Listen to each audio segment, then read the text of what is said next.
Pagdating sa lang. Ah,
We're gonna wait a minute until some others join us.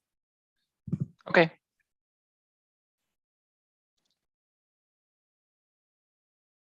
Three minutes to be exact. Okay, can do.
Hi, everybody. Hi, Tiffany. Hello. Hello. All righty. Hi. So in the chat, as we're speaking, I'm gonna ask you all to add your name and your pronouns to the chat. And then I'm going to begin presenting.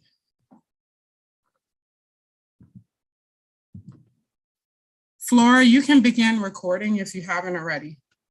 Yeah, we're streaming on YouTube, so it's going to be recorded there. Oh, okay. All right.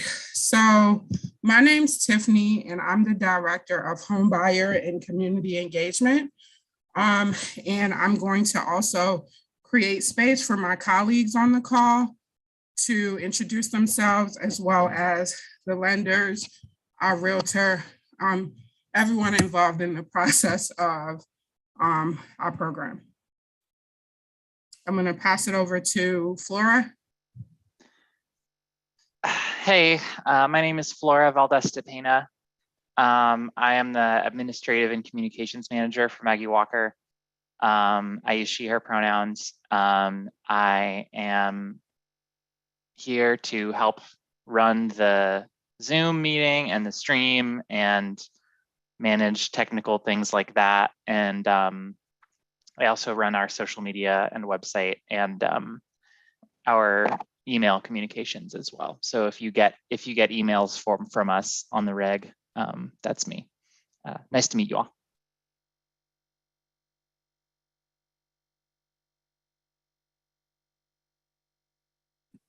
Hi, everyone. I'm Elizabeth Munyon, and I am the AmeriCorps Vista with the CLT, and I help out with the homeowner applications. So if you're applying and have any questions, you'll probably deal a lot with me.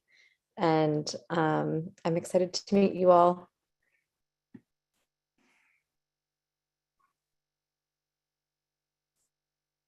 Our lenders, you can go ahead and introduce yourself.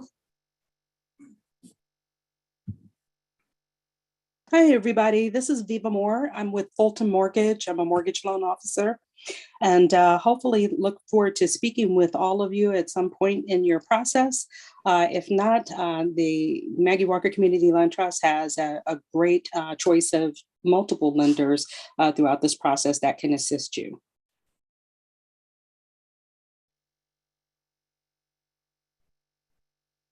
Was that all of our lenders on the call?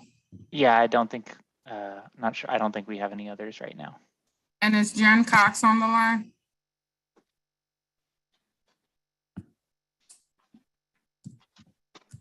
I don't see her at the moment. Okay. All right. If she joins later, then she can introduce herself once she joins the call. So right now I'm going to go ahead and share my screen so that we can go ahead and get started.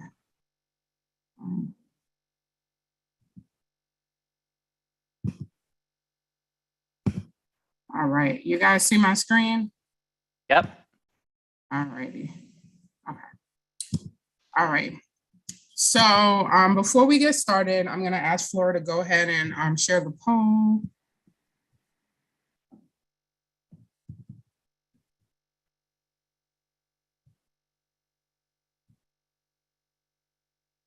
Flora? Yeah, the poll is active. Oh, okay, great. Thank you.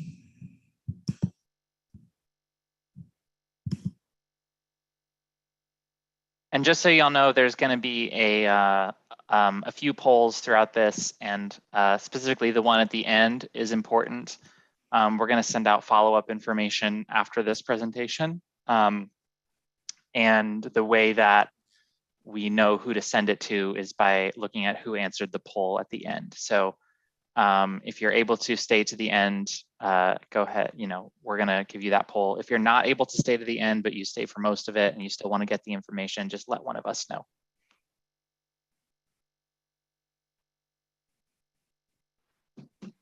Let me know when it's all done. Or in the meantime, here are some resources. There are 2 resources available to you, regardless of whether or not you work with MWCLT. So the first one is Commonwealth Catholic Charities, which is which they do one-on-one credit counseling. And then the second one is the Housing Resource Line, where they can connect you to a number of resources as it relates to housing. Alrighty. Is the poll over, Flora? Yeah, you should see the results now. I actually don't, and I'm not sure if it's okay. I think it's probably just because you're a co-host, but I'll just go ahead and go.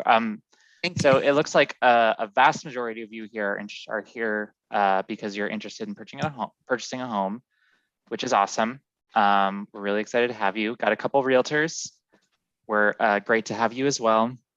Interested citizens and some people involved with affordable housing. Really good to see. Welcome all. Thank you so much, Flora. Flora, we had a question really quick about if the slides will be emailed out to folks afterwards. Is that something that we can do? The recording will be available. Yeah, so, okay, sorry. The recording as well as the slides will be available for folks who, like I mentioned, stay to the end and answer the poll at the end. And also, or just anyone who can't stay all the way to the end but still needs those information, just let us know, like I said. Thank you. All righty. So here is, did you want to review the poll results, Flora? I just did. All right. Okay, so as far as our agenda, we're going to go over a few things during this session. We're gonna get to know a little bit more about how the CLT works, eligibility and some of the benefits, some of the program details, most of which is detailed by our land lease, and then how to apply for our program. So we'll go over the application process and some materials that you need, as well as offering opportunities for you all to ask any questions that you all may have in this space. All right, so I'm going to go into, we already did our poll, so I'm going to go into our questions. So the first question is, what excites you about homeownership? You can unmute yourselves or you can write your answer in the chat.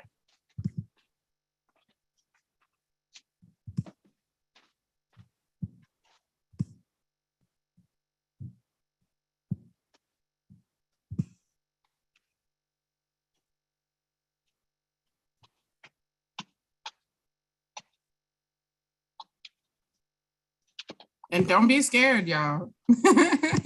No judgment.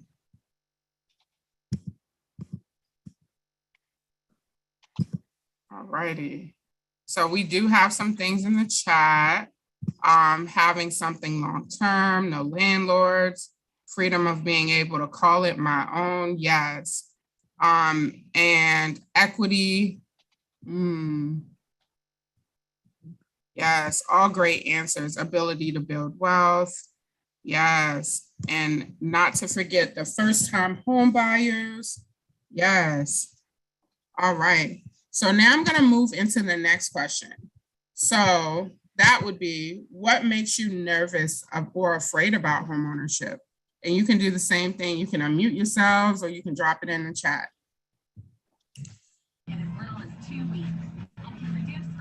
Having a mortgage that's going to take forever to pay off. That's a good answer.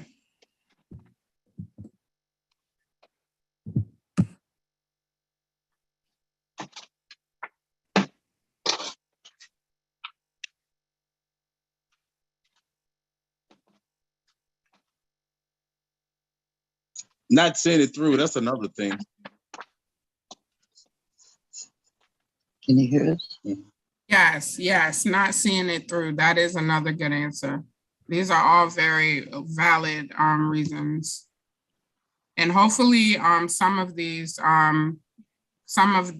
can be put at ease after, throughout our presentation. So we have random things breaking. Why he cut the grass. Yes, lawn maintenance is another one. Down payment. Yes, the entire process. Yes, it can actually be really intimidating. Also, someone said not really knowing what to look for in a mortgage, and the process just being overall overwhelming. Very, very valid reasons. All right, I'm gonna go to the next slide. All right, so now I'm gonna share with you all a little bit about Maggie Lena Walker. And excuse me if I look like I'm staring off to the side, I'm using my monitors. All right, so Maggie Lena Walker, she was the first Black woman to establish a bank and the first woman to serve as president of a bank in the United States. She was a community leader and businesswoman and sought to afford opportunities for financial elevation for people of color, as well as empowering them to open up businesses, economic opportunities, and investing in not only themselves in the moment, but future generations. She even did that with her home, where her home, she continued to build on extensions to her home to, afford opportunities for her family to have a place to stay and create a legacy even within her home. Maggie Walker was big on education and financial literacy, but what she sought to do was instill that in those that she connected with along the way. So the Maggie Walker Community Land Trust is named in honor of Magdalena Walker, who's a visionary leader and also left a huge legacy in the region. So in her name, we actually work to ensure that communities of the Richmond metropolitan region are diverse, inclusive, with safe, attractive, affordable, and sustainable housing choices for all people. So you probably know about the Maggie Walker Community Land Trust through our work with permanently affordable homeownership, which we will be talking about tonight. We also operate the Richmond Land Bank. I'm sorry. We also operate the Richmond Land Bank, which puts vacant properties into strategic community uses. The Citizens Advisory Panel makes decisions about that land in the land bank, and you can participate in those meetings and find the next upcoming meeting on www.richmondlandbank.com, and Flora or Elizabeth can actually drop that in the chat for you all.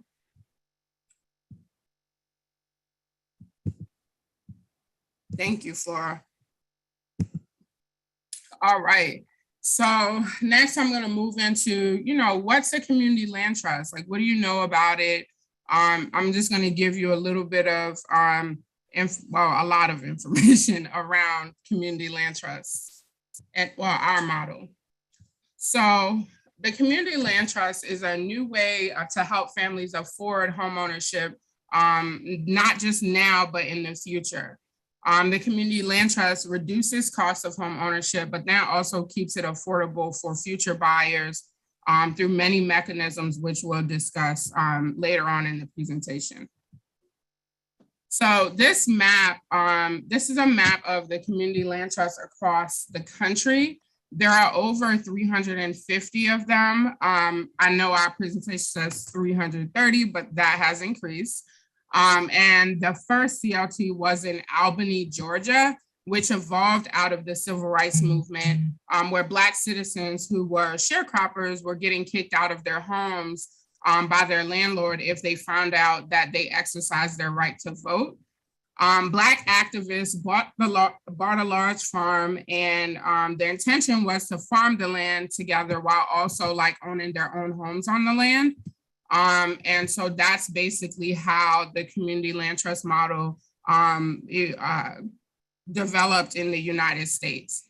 And I feel like it's important to note that Black community members like you and I literally went out of the country to learn about developing this model so that they can create future opportunities for themselves and generations down the line in their community. So the next thing is, when you buy a home on the conventional market, you are purchasing the house and you're implicitly purchasing the land beneath it. So with a CLT home, you're purchasing the home, but the land does remain in the trust. You lease the land and you use it in the same way that anyone else would. And when it's time to sell your home, you also sell your house, and the land is never sold. So the next buyer will need to meet those same income requirements that you had to meet when it comes to buying the home, which create opportunities for the home to maintain at an affordable price and not increase like the market has been doing, as you've been seeing. They agree to the same sort of resale structure when they sell the home, and that's how the home is sold from buyer to buyer as long as the home exists. So again, you get to use the land, just as if you do own the land, but that is just one of the mechanisms to be able to help with the affordability of the home. So next, we're going to go into some of the benefits of the home for the homeowners. So CLTs benefit the homeowner in several ways. They are some of the most affordable homes you'll find in the Richmond area. And by affordable, we mean that they're not fixer-uppers, they're ready to move in. They're either newly rehabbed or newly constructed. And the CLT also allows the homeowner to build wealth over time through their monthly mortgage payment and the way that these homes increase with wages instead of by the market. Support and assistance for the homeowner are some other benefits that are provided through our program, in addition to just the pride, stability and quality of the home. So again, you buy a home on the market, you don't know what you're getting. With our CLT homes, you know that we have invested, resources into either rehabbing the home or newly constructing the home with trusted builders. All right. So the CLTs benefit the community by improving the availability of quality, affordable homes. As I mentioned before, the homes on the market have skyrocketed. And so it's easy for someone to be outbid or whatnot on their home. But with our homes, they are affordable. And most of our homes either have been built on formerly vacant lots or our older homes that have been rehabbed. So basically land is put to use that isn't, or they're rehabbed. But the main advantage for the community is that no matter how expensive the neighborhood gets, there will always be that affordable home for people who are making low to moderate income. And it will help keep our neighborhoods diverse and vibrant.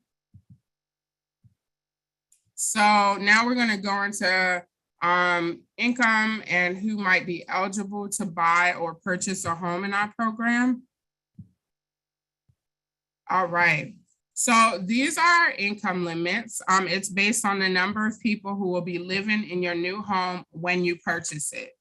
There are two income limits, which is the 80% area median income and the 15% area median income. And the income limits are based on funding and varies from house to house. So you cannot make more than this to be eligible to purchase a home in our program. So if you have, for example, before I jump into that, as I mentioned before, area median income, which on this slide is AMI, but that's what AMI means, area median income. Those numbers are actually determined by HUD. For example, if you have a household of 2 people and the house you want to purchase has an 80% area median income limit, you cannot make more than $57,600 in order to qualify. Now, as I mentioned, if you fall under the 115% area median income, then as you can see, that income threshold is a lot different, which is $82,800. And again, it's literally based off of funding sources. So, with some funding sources, they have tighter restrictions, lower income limits, which is why we have the 80%. And then other sources offer opportunity for medium income communities who would fall under that 115% area median income. So this is a simple map of where some of our homes are currently in our program. So as you see, we have some in Northside, Randolph, Chesterfield, Churchill, Highland Springs. I know we have some developing in Ettrick, we have some developing in Ettrick, and we may have more in the pipeline. I do have to go back and check. Usually, later down the line, I'll go into explaining how you learn about our new homes or what homes become available as I go down into the application process. So I'm gonna go into how our program works. So most of our program is actually shaped by our ground lease. So we're gonna go over some of the basics. The ground lease is a 99-year lease, and that's intended to go beyond the life of yourself and maybe not your children, but close to it. And it is fully inheritable. Your home can be passed down to anyone via your will, or your heirs by state law. So by the way, anyone who purchases, homeowners, people who purchase a home through our program will have the opportunity to actually get a will. Our program provides wills for all of our home buyers during the closing process, free of charge, with certain exceptions. And if your heirs do choose to live in the home as their full-time residents, they will either get to continue on to the current ground lease, or they may have the option to start a new ground lease, a new 99-year ground lease. If your heirs don't want to live in the house, they can sell it, and then they can also get the same proceeds as you would have had you sold the home before passing. So the ground lease fee is $100, and you will be invoiced directly from the MWCLT for 4 times a year.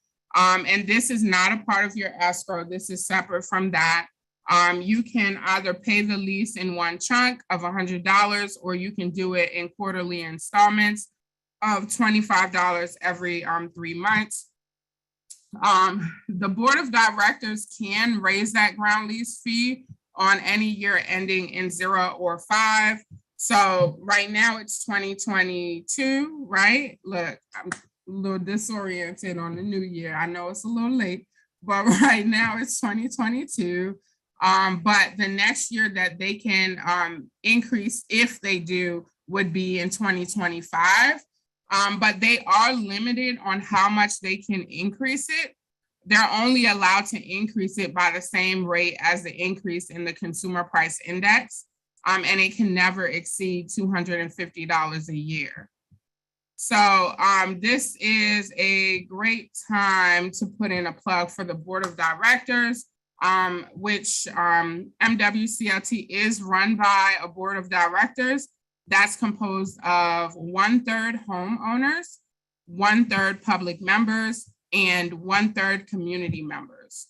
So if you're considering a home through our program, I hope that you'll also consider joining the board or serving on one of the committees that advises the board to making their decisions. All right, so this is one thing I struggle with, as you can see, is clicking as I go for the visual learners. Tiffany, do you want to give me control of your screen so that I can click along with you? Yes, please, because I'm just flying through it and completely, thank you.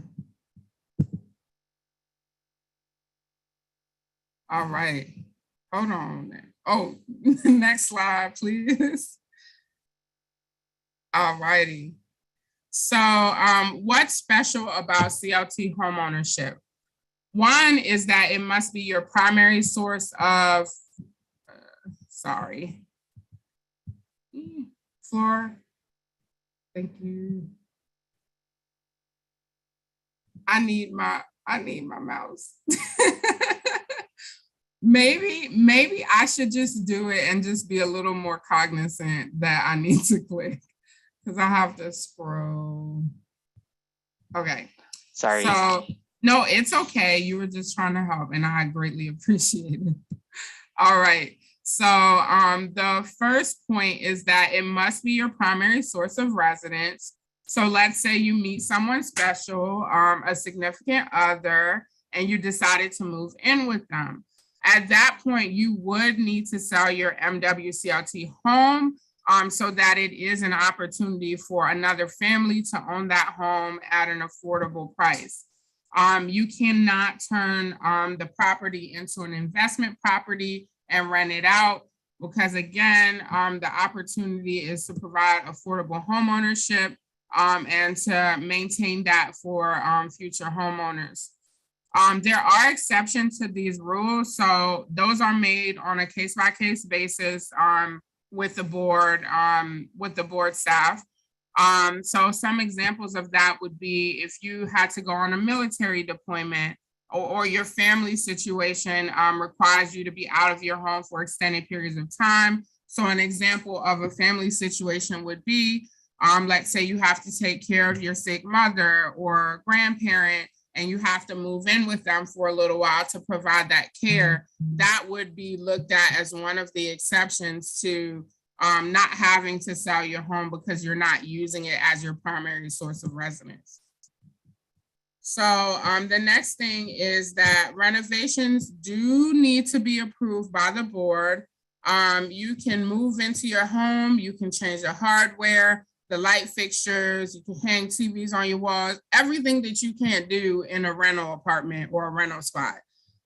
But there are things that you would need to get approval for. So some things you can do, I'm going to backtrack a little bit. Some additional things you can do is you can put up a fence. You can get a shed on skids. But what you need approval for are generally anything that requires a permit from the local jurisdiction. So things like taking down the wall, putting on a deck. And there are a few reasons why we ask that you do that. One is that we do want to make sure that anything that is done to the home is done well. We want to make sure that it's going to be safe for you and future home buyers. And the next thing is we want to make sure that any renovations are going to serve future homeowners and aren't going to impact the value of the home, which would alternatively impact the affordability for the next home buyer. So an example of that is just because you like bowling alleys does not mean that the next home buyer would appreciate if you converted a space in your home into a bowling alley. It would not serve that future homeowner and also more than likely disrupt the affordability of that home. So one thing is you will build equity. You'll build equity from your down payment, your monthly mortgage payment, and your home's increase in value, which is based on the wages instead of the market. So we'll go through an example of this in a little bit.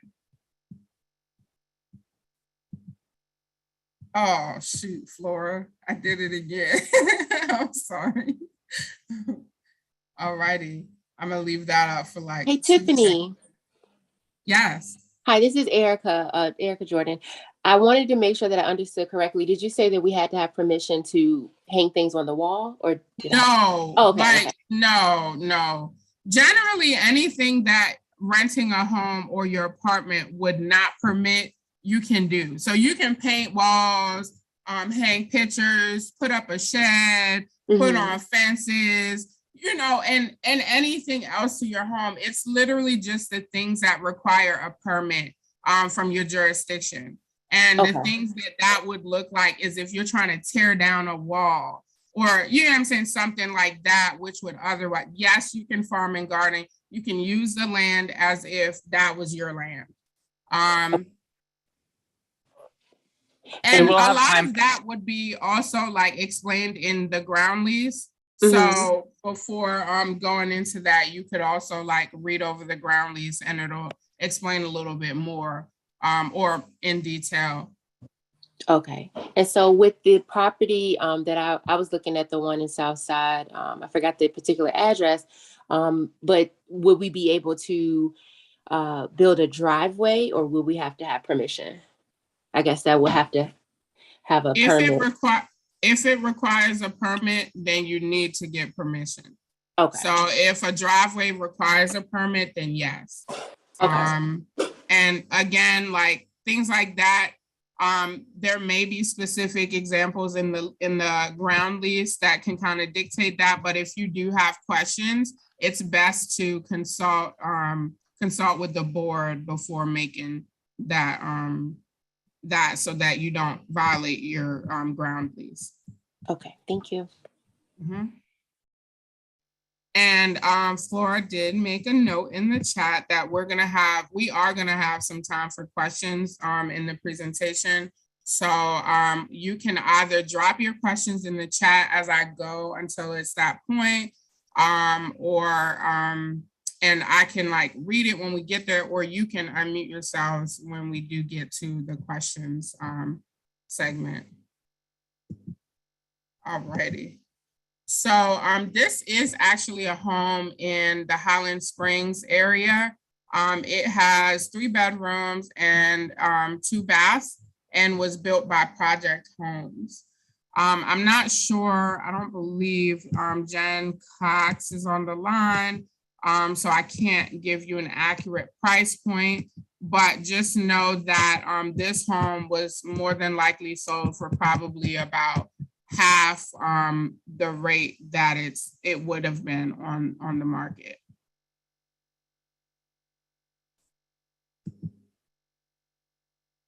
All right, so now we're gonna go into how it compares to renting. And I know some people dropped some things in the chat around the commitment and around this topic. So I think it would be really helpful to just kind of focus in for those who had those questions. Right, maybe. All right, so we'll pause here to go ahead and stop for some questions.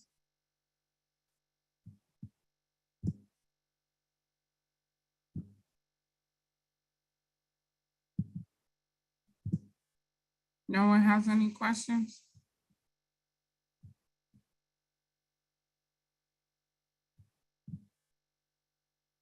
Okay, don't be scared, y'all. Oh, I got some in the chat. Not in Virginia right now. Went to school there. Do I have to be a current resident to buy? No, you don't. You do not have to currently live in Virginia to participate, but we do only operate in the Richmond region. So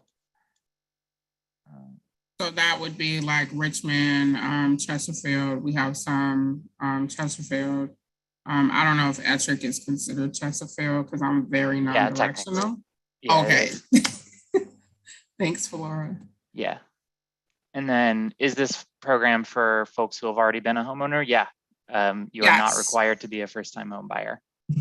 So the definition of first-time home buyer, Flora or Elizabeth, would you be willing to share that with everyone? Sure. So my understanding is that a first-time home buyer is someone who has not owned a home for the past 3 years. So you are eligible for the same grants and funding sources as a first-time home buyer, even though if you technically have owned it 4 or 5 years ago, you're still in that category. Thank you so much, Elizabeth. All righty. I have a question. I don't know if you're going to answer it later, but what about like previous bankruptcies or credit situations? Viva. Oh, go ahead, Elizabeth. Oh, I was going to say if Viva's on the line, that'd be a great question for one of our lenders. I don't think she's here anymore. I'm here. Oh, there you are. Okay. Got it. Yeah, so when it comes to bankruptcies and credit challenges, just understand there's 4 different lenders for this particular program. So I can only speak on behalf of Fulton Mortgage. Those are things that we definitely take into consideration, and everybody's situation is a little bit different, but generally bankruptcies need to be discharged for 5 years or more to be eligible for the financing program. I don't believe it has an impact on you qualifying for Maggie Walker Community Land Trust, but on the financing side is when the credit scenarios tend to play a factor. So I know at some point Flora is going to provide lender contact information in the chat. So you'll have access to all 4 lenders. And thank you so much, Viva. And to Sutisha, so no, you won't have to sell your home as long as the MWCLT home is your primary home. No, is that true?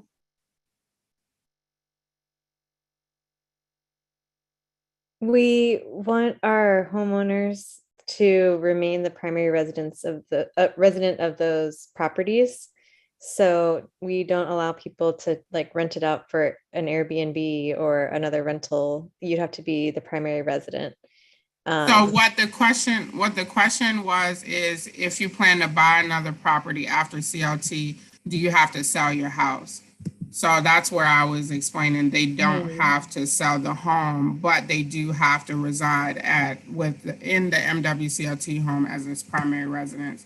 Is that the case, Elizabeth? As far as I know. Flora, Thank do you. you know? Nikki, I actually asked Nikki before when Nikki was passing the torch, but we could clarify and get back with you. But as far as I know, that is the case. You just have to make sure that MWCLT is your primary source of residence. And you can't own the home before the sale. So it has to be afterwards, if that makes any sense.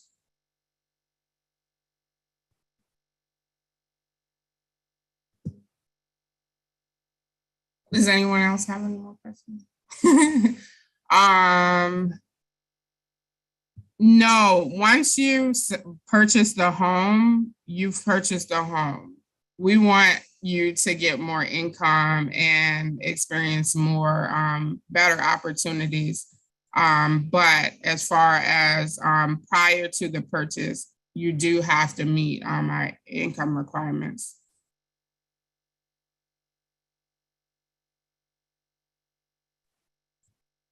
Is the income requirements based on a 2-year average, or is it on last year's taxes? It's based on HUD. Oh, you're meaning your income, Elizabeth? Would you like to explain that? I'm sorry. Yeah, so usually when you get financing, they look at 2 years if you're self-employed, but like the average of 2 years, they don't look at like your last year's taxes for income. You're saying if you're self-employed, how we calculate it? Yes. Is it based on 1 year of taxes or 2 years? We look at 2 years. Okay. So the average of 2 years. So if I made like 10,000 over the limit and 20,000 under the limit, it would even out. Yeah. So we look at, we use a specific income calculation for people who are self-employed, and it does average out that way. So it's kind of a funky calculation, but it does more or less look at the averages of 2 years over time. Okay, thank you. Yeah.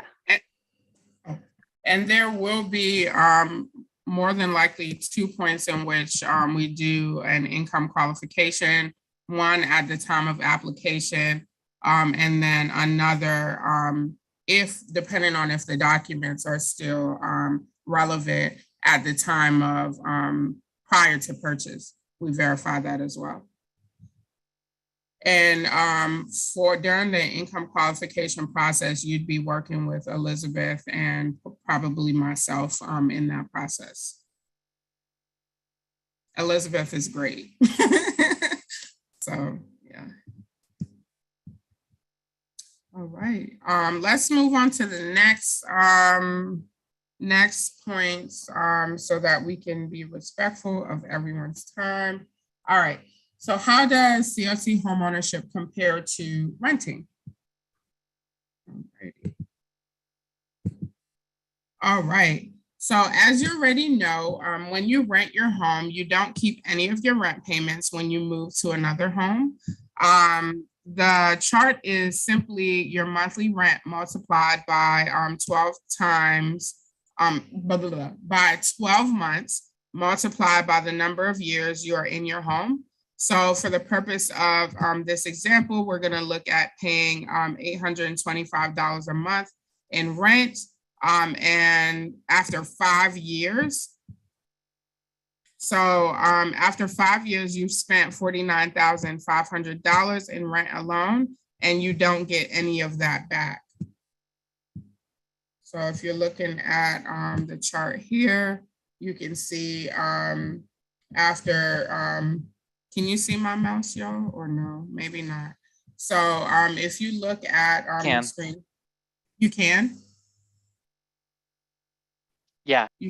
Okay, great. So if you look at this screen, you see here in rent payments after 2 years, about 20,000, after 5 years, about 50,000, after 10, around 100,000. And so with home ownership, you keep all of the equity you earn by paying the loan principal with your monthly mortgage payments. All right.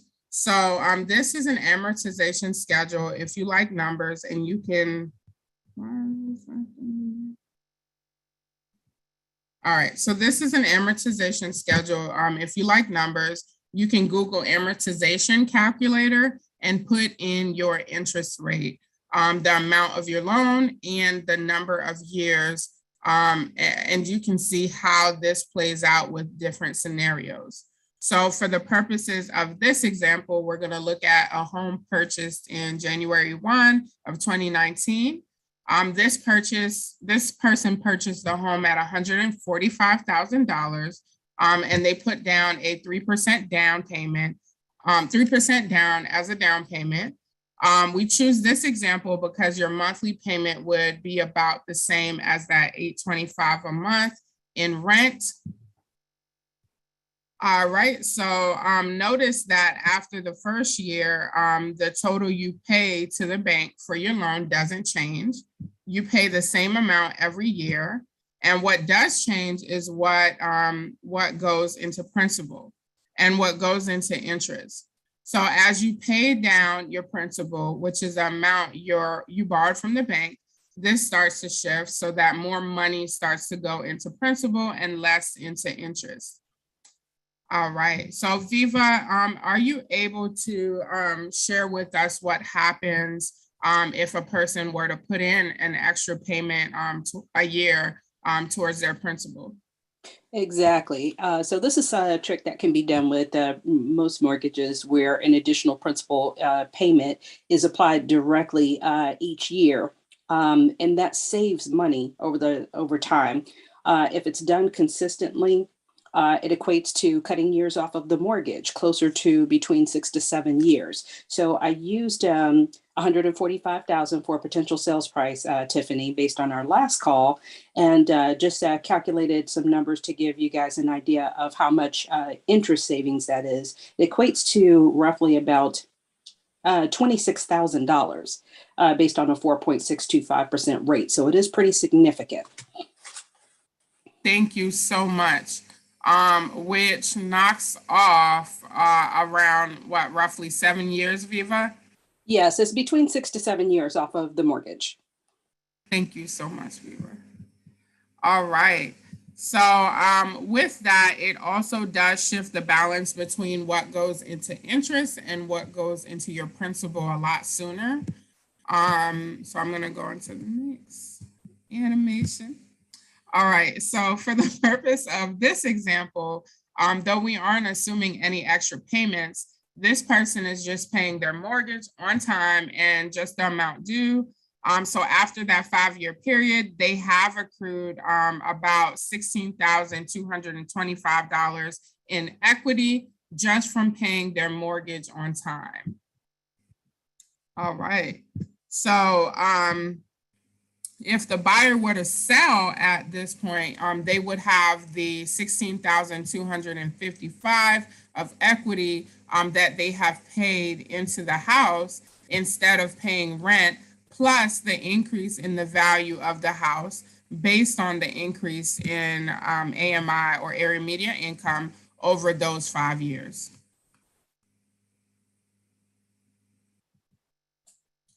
All right. So for those of you who don't like numbers, here's some visuals, and I promise I'll click.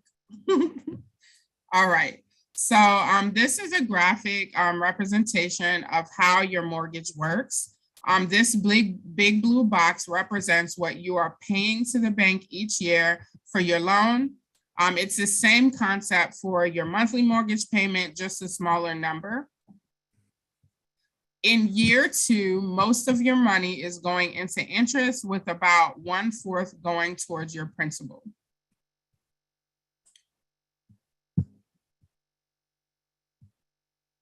All right. In year 15, you are paying the same amount over the course of a year, but now about half is going into your principal and half into interest. By year 25, assuming you still have a mortgage, if you don't pay any extra into your principal each year, most of your money is going towards your principal. And these concept holds true for most mortgages, not just mortgages from CLT homes. By year 25, all right. So far, we've only been talking about the money you've borrowed from the bank. Another part of your monthly mortgage payment is called escrow. So as a homeowner, you also have to pay for insurance and taxes. So usually these are due every 6 months, and they can be a pretty large sum of money. The bank does want to make sure that you're able to pay both your taxes and your insurance, because if you don't, you could lose your home. So instead of making you pay twice a year in that big lump sum, they actually divide those payments up into an amount that you can pay monthly. So that also becomes a part of your monthly mortgage payment and goes into escrow, into an escrow account. After that, the bank uses your escrow account to pay the insurance company and the city and county where you live. This green box is your escrow. While what you are paying to the bank for your loan doesn't change, your insurance and taxes do fluctuate. And this is what can make your monthly payment go up or down from year to year. But it won't fluctuate as much as your rent would over that same time period, generally speaking. So this was the first MWCLT home in Churchill. It has 3 bedrooms, 2.5 baths, and a double veranda on the back. As you can see, this is a nice size home and nice interior for the price point, which I am so sorry that I can't give in the moment. But again, I can guarantee that the home is anywhere between 1/3 to a half of the cost of what it would have been on the market. This one I think was around 225, whereas other homes in Churchill are up in the like 400 to 500 range now. Thank you so much, Flora. And that, as you can see, is a very large price difference. All right. So as far as taxes. Oh, I think we had a question in the chat. Sorry. Oh, thank you, Flora. Can you lift that? Yeah. Does the bedroom/home size depend on the size of your family? Not necessarily, but I want Elizabeth to create space for Elizabeth to answer that, since she is the person who works predominantly with that stuff. So you're once you're all approved and you're on our list of folks with everything complete, you're able to make any it's not, I don't want to say offer, because it's not traditionally how you put an offer on a home in the market, but you can submit I will just say an offer on the home. And if no one else, and you can do any home that you like, any home that comes on through our program, but we might take that into consideration if other people have the number of bedrooms matching the size of their family. We use that in our buyer prioritization list, which we'll talk about I think later in the presentation. But no, not necessarily, but also it can influence who gets the home. Thank you for that, Elizabeth. And does that answer your question, Jarnisha? Or Jarnisha? I apologize. And please correct me if I'm not saying your name properly, because I truly do value the proper pronunciation of people's names. Okay, thank you. All righty, no more questions? All righty. So taxes. So you are responsible for all of the taxes on the home, but not the land. taxes are deductible if you itemize your tax returns.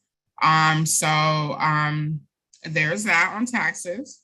And you may also want to consult a tax professional because they'll be able to give you professional advice on how to navigate your taxes. All right. So as far as maintenance on your home, you are responsible for the upkeep of your home and any necessary maintenance. So that would include fixing any broken appliances, leaky roof, broken window, or anything as it relates to the maintenance of your home. All right. So now we're going to go into what happens when you sell your home. And this is where you'll want to pay a little more attention because we're going to go through some examples of the resale formula. All right.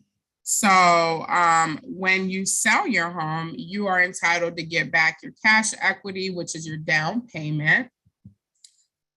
In addition to your earned equity, which is the loan principal you pay off by making your monthly mortgage payment, as well as your home's increase in value, which is based on the percentage increase in area income. So the area median income is how the value of your home increases, the percentage increase in that.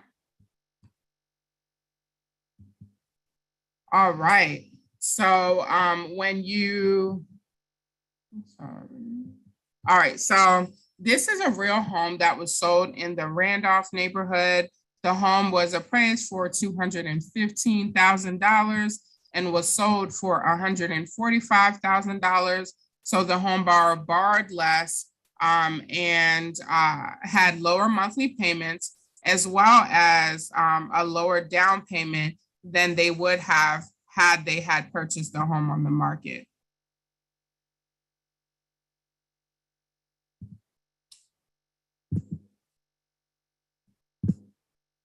I see a question in the chat. Are you able to monitor the AMI of our homes? Does anyone want to answer that, or? I think that means the current price calculation. And that's just something that we can get for you at any time. So if you want to know the current value of your CLT house or the current resale price of your CLT house, then we can calculate that for you at any time. Thank you, Flora. All right. So when you go to sell your home, we start with your original sales price of the $145,000. We calculate that increase in the AMI while you have owned your home. The years this home was purchased, the AMI was $83,000. When they go to sell their home, we estimated that the new AMI would be around $90,200. So the AMI in past has increased on an average of around 2% a year in the Richmond area.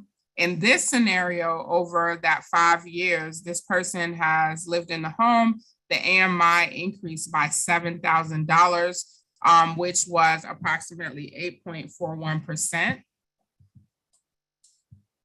All right.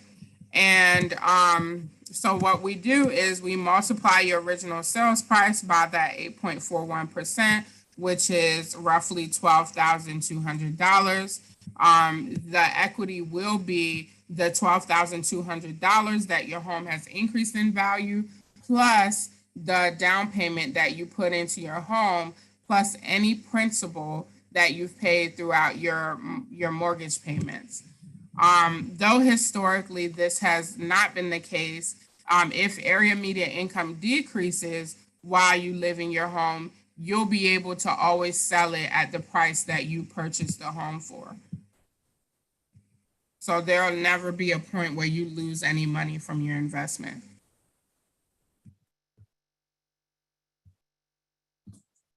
All righty. All right, so as a reminder, this is an example of the amortization schedule that we went through earlier, the homeowner has accrued $16,225 just by paying their monthly mortgage payments.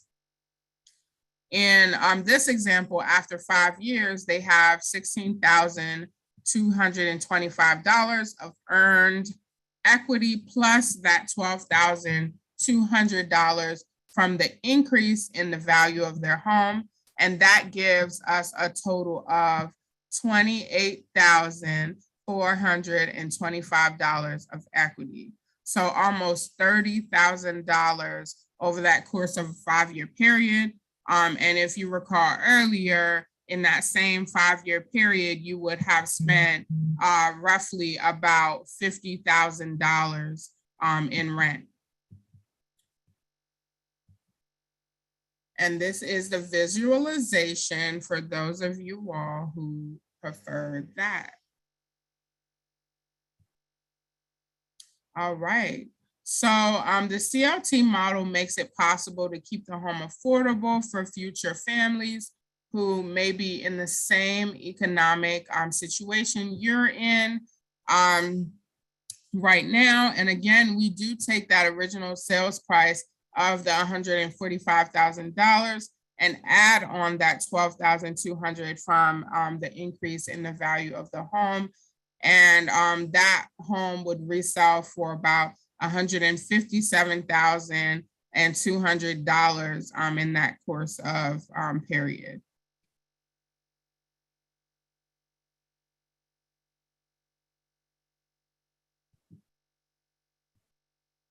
All right, click, click, click.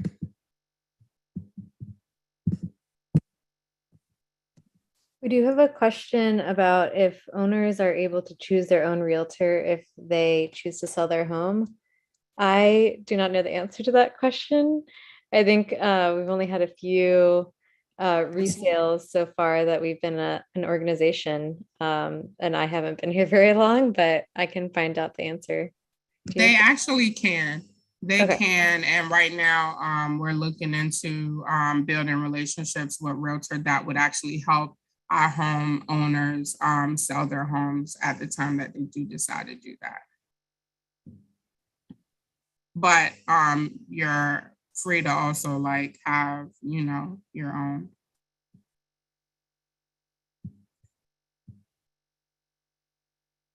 Thank you so much, Elizabeth. I love how eager Elizabeth is to answer your questions. Very, very knowledgeable and very helpful. This is heard throughout the process. So, all right. Did we have any more questions? Hi, Ashley. Welcome back. Hi, I actually had a question. My name is Michael Vaughn. Good evening, everyone. Down payment requirement, is that based on income or is it the standard 3.5 FHA, you know, or a little higher for conventional? Or how does the down payment requirement work? I guess is my question. Hi, this is Viva Moore with Fulton Mortgage. So the down payment requirement, it may actually be different per lender. So each lender, each of the 4 lenders has their own individual program requirements. For Fulton Mortgage specifically, the down payment required is 3% of the sales price. However, 100% of that down payment can be funded through down payment resources. So if there's any down payment assistance, gift funds, grant funds, you name it, that the borrower has access to, that can be used towards the down payment. Thank you, Viva. Thanks, There Viva. was another, oh, go ahead. Oh, we're just going to reiterate, we really encourage our homeowners to take advantage of the grants and other funding sources to help with down payment assistance and closing costs. So we really want to work with you. And there's a lot of resources out there that like a lot of people don't know exist. So we try and make sure that you all take advantage of those. And ask your lender as well, because each of the 4 lenders may also have grant options that can be combined with those other resources as well. Right. And for our program, we actually don't have a minimum. So it kind of works with, we encourage people to work with our other, with their lenders, grant programs, other funding sources. And yeah, we don't technically have a minimum for down payment. Thank you, Elizabeth. There's another question in the chat. Will my proceeds from selling my old home affect my income status? I can try and answer that again. So we look at your assets when we're calculating your income, and we use an asset calculation formula to see if those assets would make you still eligible for our program. So it just really depends. I encourage you to still submit your all of your documents, and then we'll take it from there. But usually you have to have a lot of assets to have that influence your eligibility for the program. But it doesn't, that just your proceeds wouldn't necessarily make you ineligible for the program. And we have, what we have done is also included a prioritization point for current homeowners who are looking to sell their home to purchase another home in our program, maybe due to like an increase in family size or any of those reasons that may be applicable. And I'm not sure if you're speaking as far as like income, as far as like qualifying for our program, or income as far as taxable income. Can you clarify that, Kevin?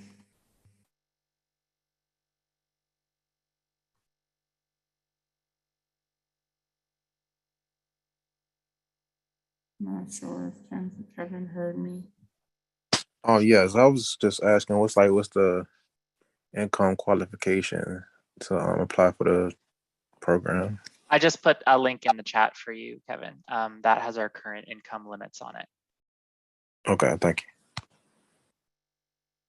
And to reiterate what Elizabeth said, we don't have a minimum, but there are maximums per HUD guidelines. All righty. All right. So the CLT model does make it possible to keep this home affordable for future families who may be in the same economic situation. This is what you get. I believe I already did this slide. So. All right. All right. So here, this is actually a home in Chesterfield that was rehabbed and sold for around $133,000. So as you can see, that is fairly cheap. Oh, did someone have something? Was someone trying to speak?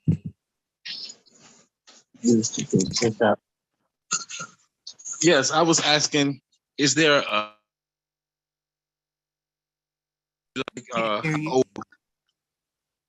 for the program? I'm sorry, can you repeat that question, please? Is there an age limit for the program? No, we don't discriminate based on age. If you meet the income requirements, if you meet our program requirements, then you are otherwise eligible to purchase a home in our program. All right, thank you. You can come to our doorsteps at 90 years old. And if this is what you want to do, then by all means, come on and purchase a home. And the home, again, they're fully inheritable, so you can pass them down to your children and family. And you can, it's your home. It's your home. All righty. So We did have, sorry, one more question in the chat. Thank you. About listing the homes on Zillow or Realtor.com and other MLS sites like that. And I don't know the specifics, but I'm pretty sure that MLS just tends to list whatever the most recent property record is. Sometimes we list homes on MLS if nobody in our program makes an offer on it first. But you do still have to apply to the program in order to get a home that's been listed on MLS.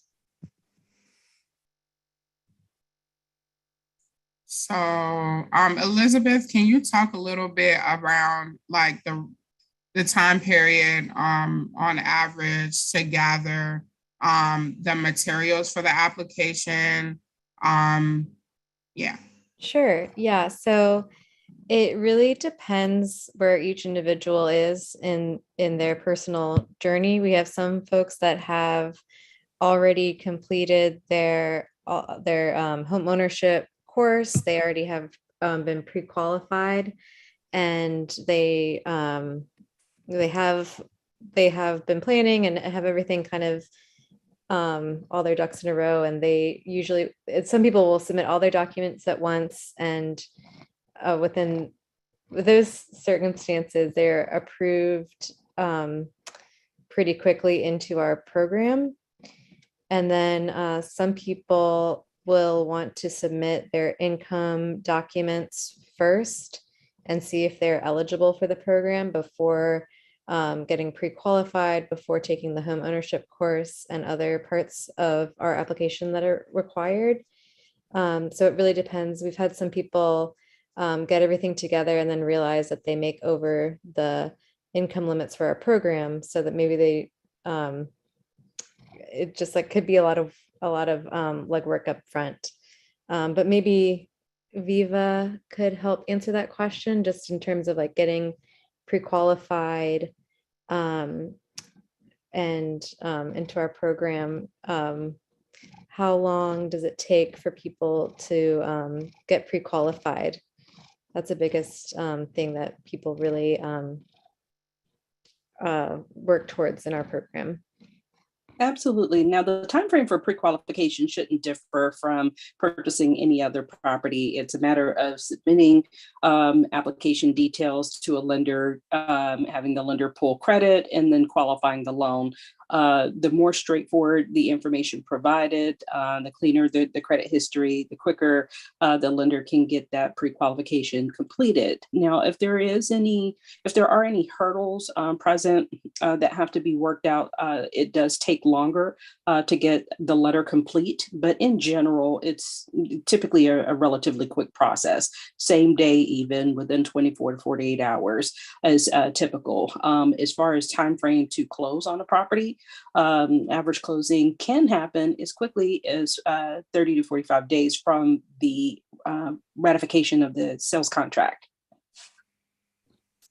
And then once you're accepted into our program, it's just waiting until there's a house available. And we, I don't know yet if we've decided how long people can stay on the list without resubmitting their income verification. I think about a year.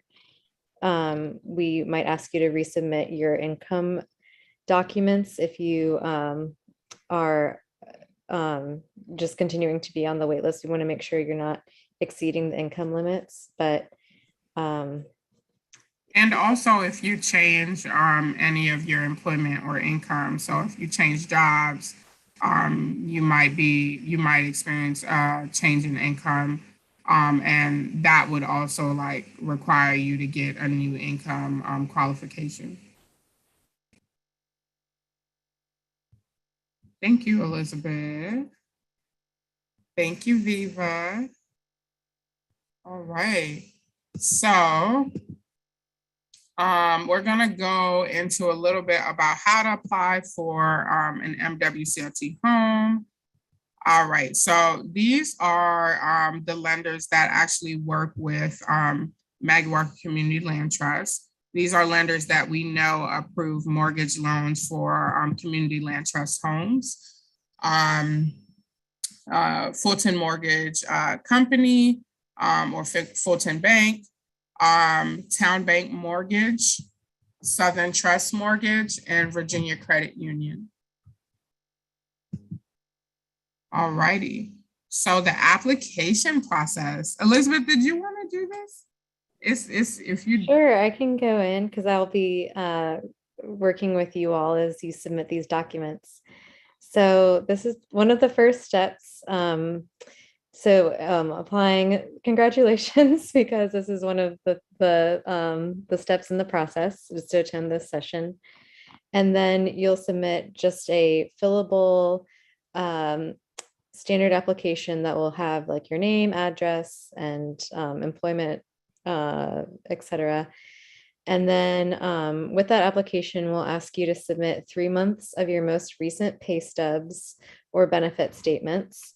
And that's for you. And if you're applying with a co-applicant, we'll need them for both of you. But that does not include if you have a dependent who is like has a part-time job or something like that. So if they're dependent on your taxes, you do not need to include their bank information as well. And then we'll need your 2 most recent federal tax returns or your W-2s or 1099s. So I'm not sure exactly if 2021 would be available. If you have that one, that would be best. I know we're in like tax season, so whichever you have the most recent of. And then 6 months of your bank statements, and that also includes savings, checking, and also any assets or retirement accounts, things like that. We will have to verify your income with that information. And also that's for you and if you have a co-applicant as well. And then you'll need to apply for the loan pre-qualification, which Viva went over. And there is also a home buyer education course. And we also, this says on here that it's through Virginia Housing, but you can also take the Home Housing Opportunities Made Equal course. Either of those are fine, and you'll get a certificate when you complete that program. And then you'll need to upload that certificate and show us that you've completed your homeowner education course. And then after that, you'll enter the applicant pool. And I like to explain that it's not really a wait list, and the fact that it is not first come, first serve. Anyone who's in the applicant pool can bid on, or not bid, but put an offer in a contract. And a contract on a house, not an offer either, but can put a contract on a house once it's available. And then after that, you'll be under contract.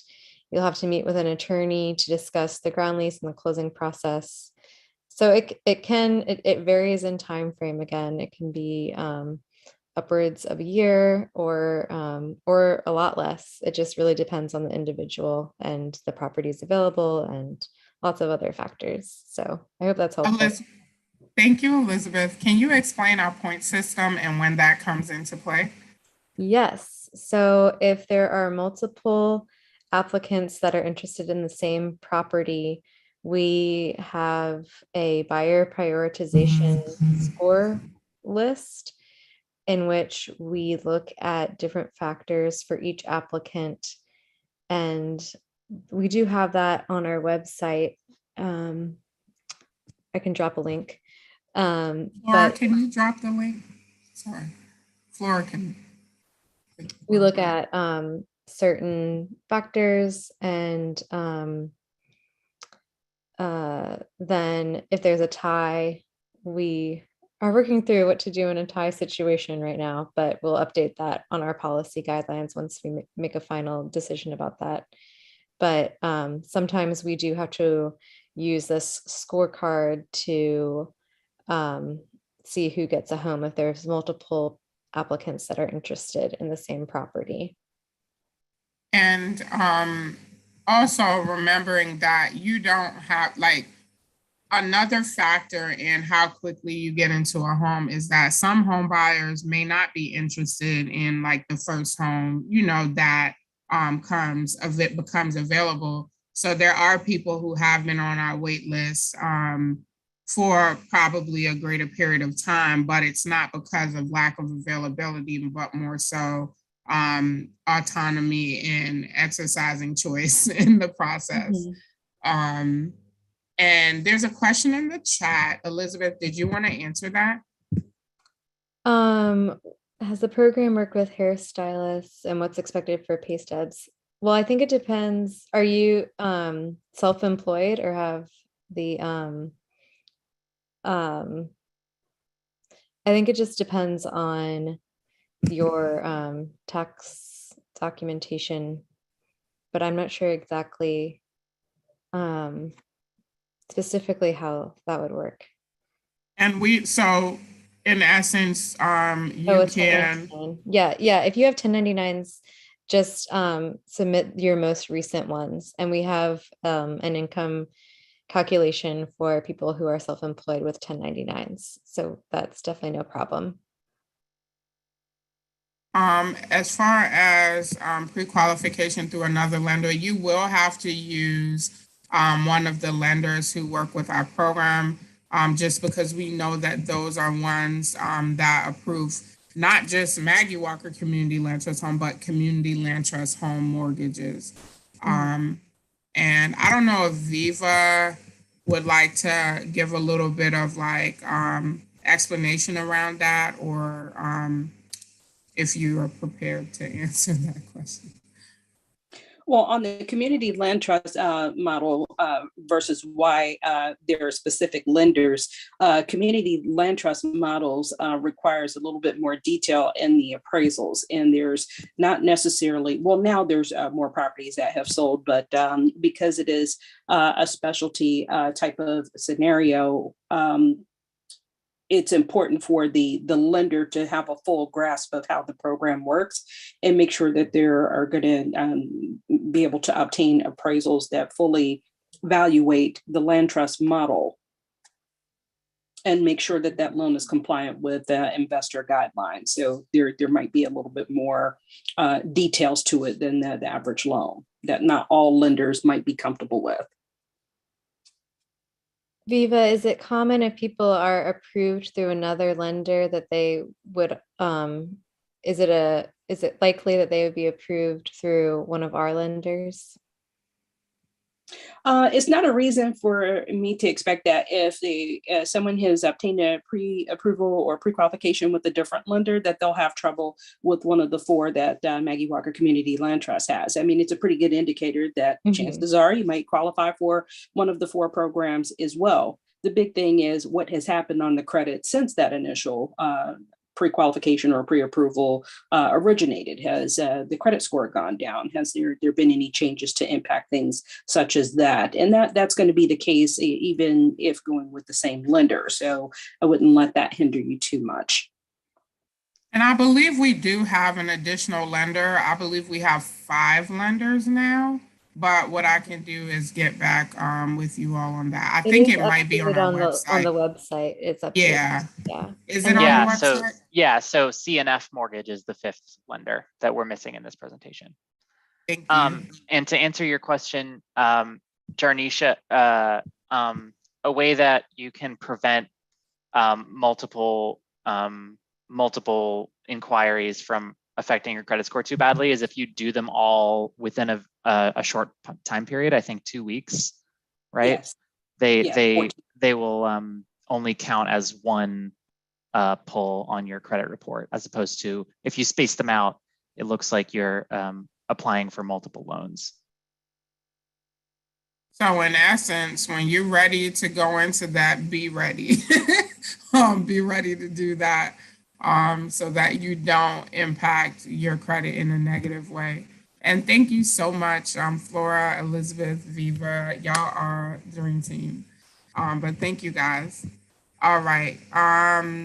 You said it's still kind of respond to that really quick about how it is a confusing process. I'm very confused about it myself. And we do have housing counselor resources as well. And then a lot of the homeowner education courses go through the whole credit process and getting mortgage ready. So that's a great resource as well.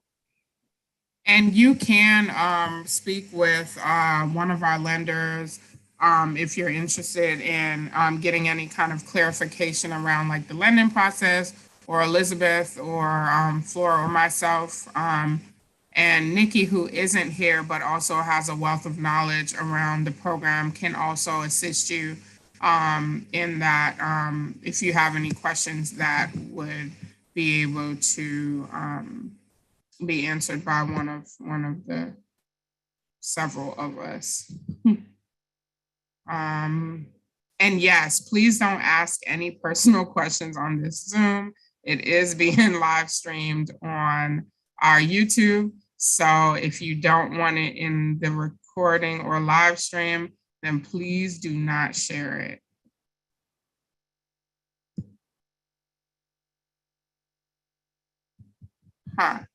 So Janisha,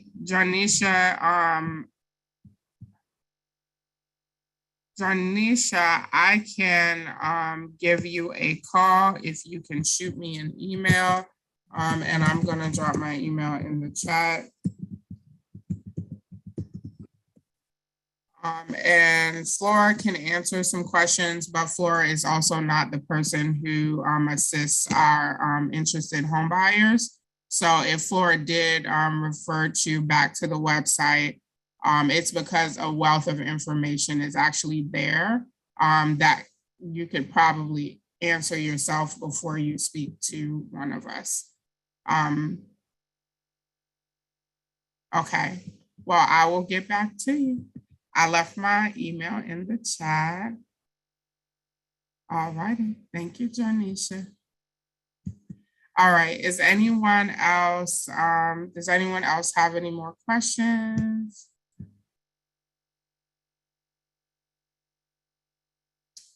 Hi, this is Michael Vaughn again. I had two additional questions, probably mostly for the lender.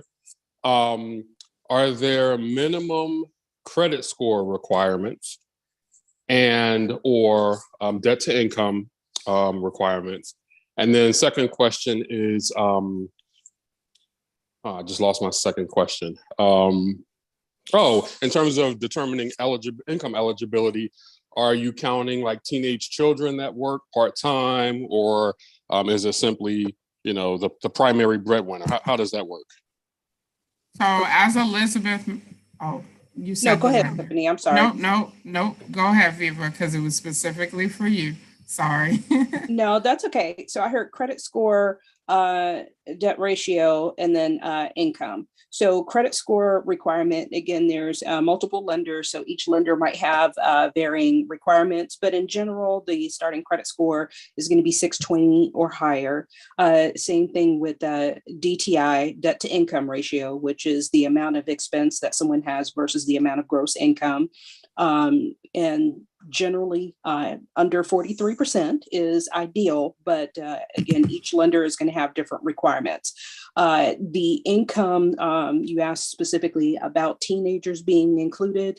And again, I'm representing Team Fulton here, so I can only speak for Fulton Mortgage. But generally, when someone is applying for things such as grant money, et cetera, it is based on household income. So it would be all adult household members. So all income coming into the household from adult is what would be considered as a part of that household income.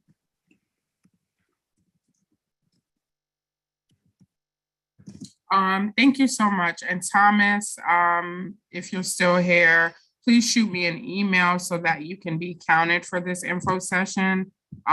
We actually have a survey that's going to, a poll that we're going to implement at the end that you would be required to answer so that we can count you.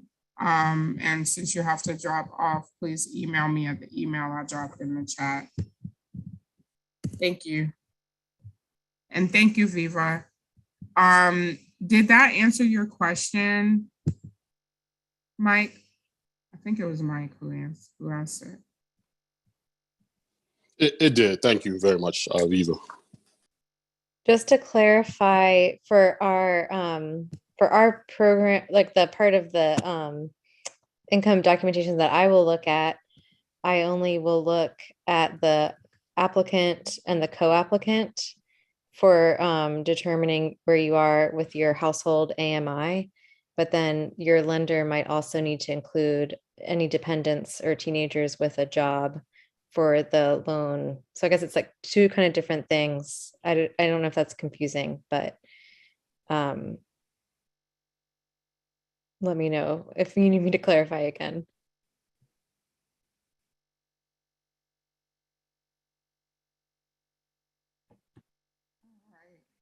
So this is just the next slide to these are some tips with the application process.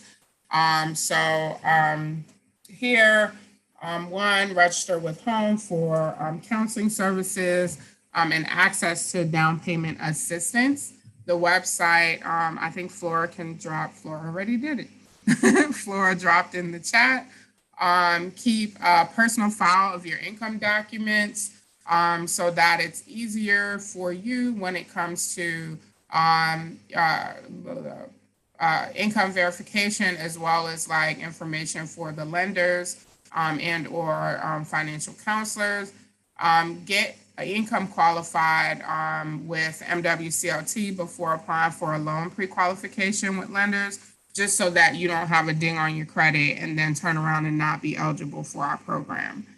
And then stay connected with MWCLT staff as you go through the loan pre-qualification process, so that there's just an open line of communication, and Elizabeth or myself can support you with maybe any challenges that you may come across, or kind of connect you with someone who may be able to help you with things that are outside of our scope.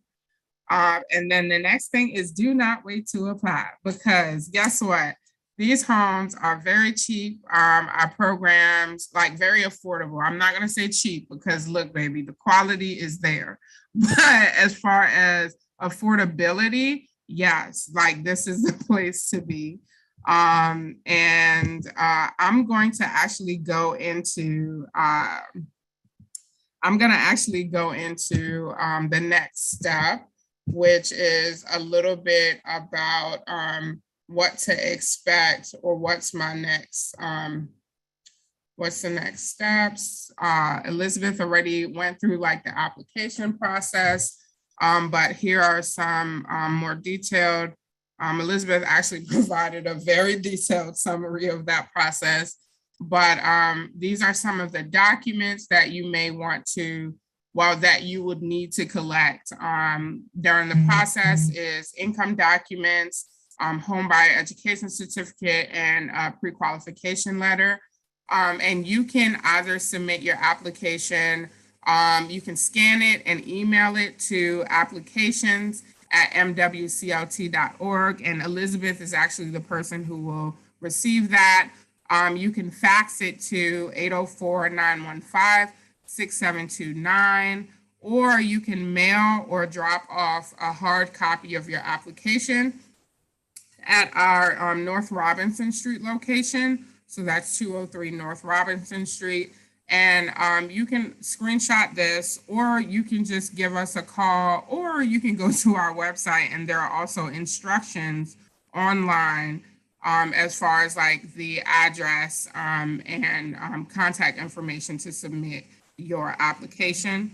And if you have a hard time navigating that, you can also give someone a call, Elizabeth or myself, and we can support you with getting the application in. All right, so these are the two resources that I shared earlier. The Commonwealth Catholic Charities Credit Counseling and the Housing Resource Line, their contact information. CCC offers one-to-one credit counseling. They do have other programs. I do believe they have a credit boot camp and other resources. But for as it relates to our home buyers, I know they do offer a one-on-one credit counseling. The housing resource line, if you need any kind of support with like mortgage assistance or any kind of housing you can reach out to the housing resource line and they can support you with that. Yeah, I can, hey, Flora, can you drop my number in the chat, please? We just went through like this whole thing around like the office numbers versus personal numbers, and I don't remember my number by heart yet.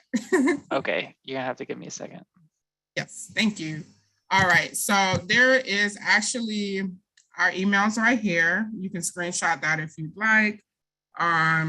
Or they're actually, I believe they're available on our website as well.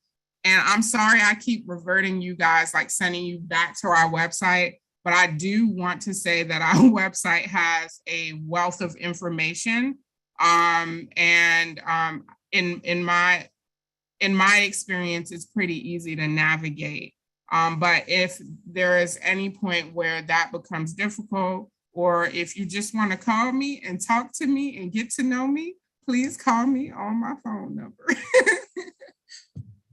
Please be appropriate. All right. All right. So we are going to actually go through the homeownership bridge program. But before then, I do want to do the poll just so that for those who are not interested in that program, they could leave. Well, you guys don't have to leave. I want you to stay.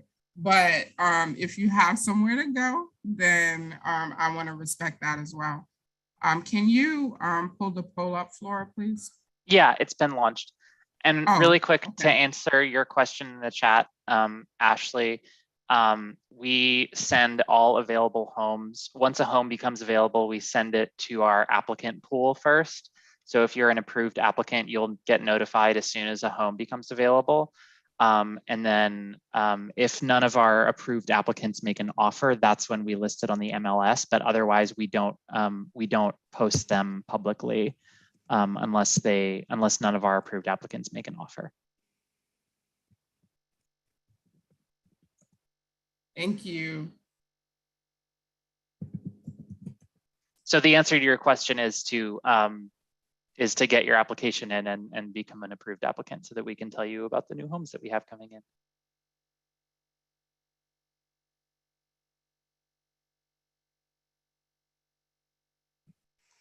It says, how are the potential homeowners able to see? Yeah, so that's the question I just answered. Okay, cool. Thank you. And there is no application fee. It is a free application. Do not sweat it. We don't beat you in the head to try to collect coins. This is truly a program where we're trying to infuse equity or embody equity in the home ownership process. So yeah. Okay. Is the poll, can you share the can you share the poll results for? I think we're still waiting on some folks to finish it. Okay, thank you. I can't see it, guys, so. You're fine. And if you're having trouble, if it's like not letting you submit for whatever reason, just make sure you scroll down and have answered all the questions. And if you can't think of an answer for one of them, don't sweat it. It's not graded. It's not part of your application. It's just to see how well we have been teaching the material. And also to collect your email so that we can send you the follow-up stuff. So don't sweat it if you can't think of an answer, just pick one randomly.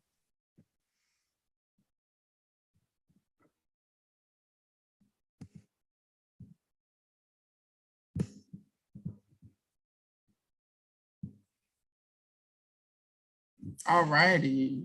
You just let me know when it's done for, okay? Yeah, can do.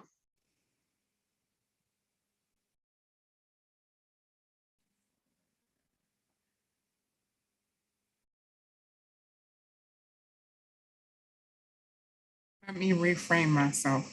Can you let me know? when Yes, it I will. Don't worry. I respect my colleagues.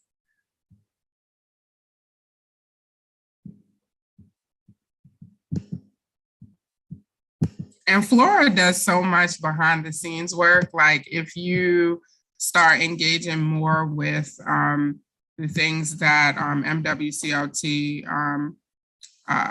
any kind of community engagement opportunities or whatnot, you'll start to see that Flora is the behind the scenes person in most cases.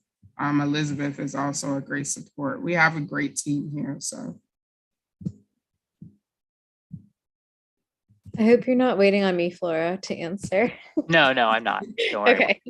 Yeah, I think there's maybe one or two more people who, and like I said, if you can't think of an answer to any of these questions, don't sweat it. Just pick something randomly. It does not affect anything.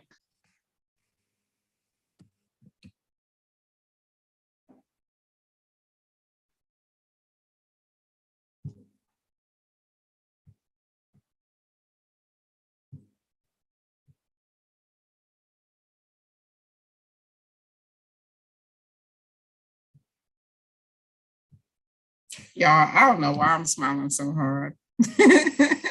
Guess I'm just excited to be on this call with you all.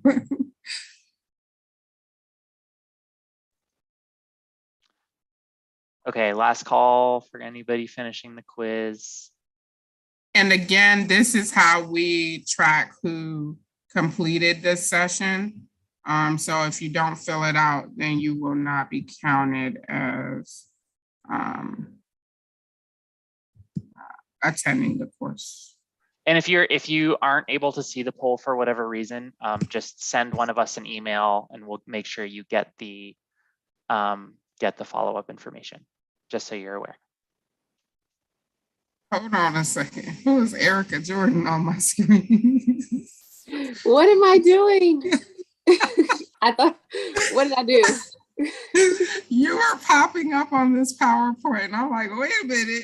Oh, sorry. Okay. I was trying to access the poll because it's not on my iPad, but I missed it. Okay. Thank Okay, you. sorry, Erica. Just send one of us an email and we'll make sure you get the follow-up information. Thank you. Okay, so I'm sharing the results with y'all. I'm just going to go over the answers really quickly. So got a few people interested in submitting application right away. Very exciting. Yeah, and we got, all right. I'm just going to go for it. You want me to stop share so you can share? No. I'm sharing the poll results with folks. So question 2, true or false, MWCLT homes are fully inheritable. They can be passed down to your heirs regardless of income as long as they use the property as their primary residence. The answer is true. And most of you got that right. So congratulations and congrats to us for, I guess, teaching that very well. Question 3, what equity will you get back when you sell your MWCLT home? Your down payment, the loan principal you've paid off through your monthly payments, your home's increase in value, or all of the above? The answer is all of the above. You get back the down payment, you get back your principal you paid off, and you get back the home's increase in value. And you can put all of that towards your next home or whatever you decide to do next. And question 4, how does MWCLT homes increase in value? Based on the market rate appraisal, based on the increase in the Richmond area median income, or they do not increase in value? The answer is based on the increase in the Richmond area median income. The market rate appraisals are what cause the intense fluctuations in the housing market and what causes houses to be super expensive. And we don't want anything to do with that. So we instead base the increase in value off of wages, which is great for everybody.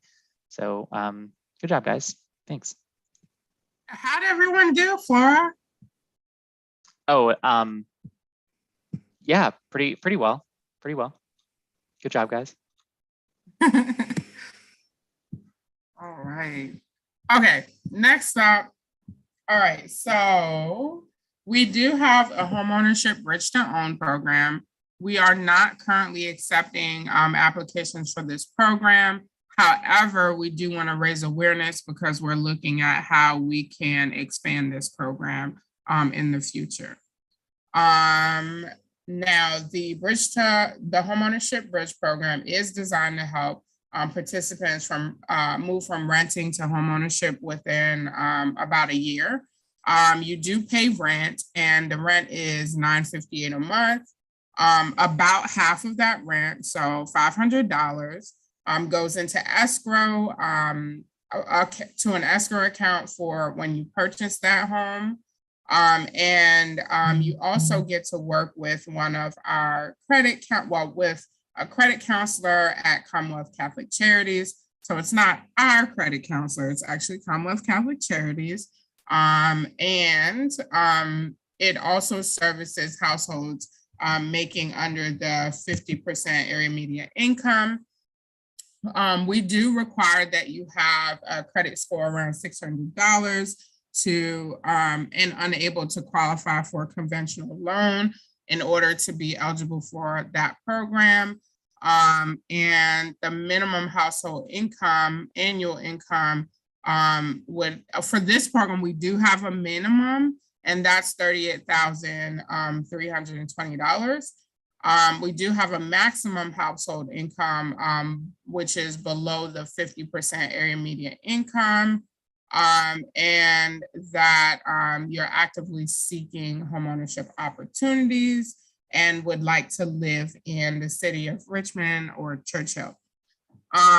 So again, you would need to have the potential to be mortgage ready within 1 year. So yeah. Viva, did you want to add anything to mortgage readiness and like what that process looks like? If there's anything you would like to add? In some of the initial comments about the nervousness of the process, just the best thing that I can advise is just being realistic with what your budget is and staying true to your budget and actually going through the process of budgeting. And if folks are working one-on-one with the housing counselor, they're going to get that sort of budgeting aspect directly one-on-one with the counselor. But that's always key, the finances, and then staying on top of the credit as well. So when you're unsure, working one-on-one with the credit housing counselor is ideal. So work on that and just be truthful and upfront with your loan officer and through the process, and everything will work out. Thank you, Viva. I love your positivity. All right. So that's it. That's the end of the show. Does anyone have any more questions?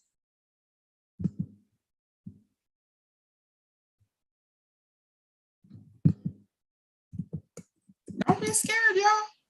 I would just like to say you're a great host. Thank you. I appreciate that.